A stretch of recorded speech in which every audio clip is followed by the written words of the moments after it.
E hoje nossa aula será sobre o jogo de tabuleiro conhecido como damas. Há uma certa discussão sobre o local ou momento de origem do jogo de dama. A versão do jogo mais consagrada e na qual temos mais familiaridade surgiu na Europa, na era medieval. Mas não é possível ser preciso quanto ao local e a data. Com a expansão dos países europeus, mundo afora com o projeto de colonização e de ampliação de suas rotas comerciais, o jogo como o conhecemos acabou se popularizando. Contudo, há quem entenda que a origem desse pequeno lazer data de local e época mais antiga ainda, já que descende da versão usada no Egito Antigo, há 2000 anos antes de Cristo. Do Egito foi levado para a Grécia, o que contribuiu para o seu alcance em diferentes culturas, como dos árabes. Nessa fase, foi ganhando as feições de jogo ao receber elementos do xadrez, como a inclusão de tabuleiro e o retorno de uma peça ao se alcançar a casa da última linha da arena. Os árabes o batizaram de Alquerque e contribuíram para difundir o jogo de dama, como suas invasões à Espanha no início do século VIII. Esses contatos com egípcios, gregos e europeus teve como consequência e popularização do jogo de dama pela Europa toda e depois para o restante do planeta. E afinal, por que o nome do jogo é dama? Porque na época era um jogo direcionado somente às mulheres, por serem vistas na época como intelectualmente inferiores aos homens. E agora nós vamos aprender a jogar e conhecer um pouquinho das regras. Na apostila vocês receberam uma folha onde tem o tabuleiro e as pecinhas desse jogo.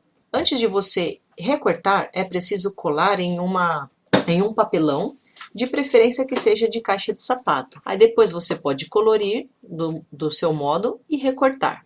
O jogo. Para se jogar damas é preciso de no mínimo 2 participantes que manipulem 12 peças brancas e 12 peças pretas no tabuleiro de 64 casas. As peças devem ser colocadas sobre as casas escuras, sendo que as 3 últimas fileiras horizontais de cada extremidade do tabuleiro devem ser colocadas peças brancas e pretas de modo que se antagonizem, que cada grupo de peças fiquem de frente uma para a outra. O objetivo do jogo de dama é imobilizar ou capturar as peças do adversário. Regras: as peças devem ser movidas apenas nas diagonais e para frente, sempre uma casa de cada vez. Todo movimento de peça é chamado de lance e deve-se avançar apenas uma casa a cada lance. Para fazer a captura de peças, é preciso passar sobre a que vai ser capturada. Aqui detém domínio quando a peça do adversário estiver entre a sua casa e a de destino. É possível em uma mesma jogada capturar mais peças,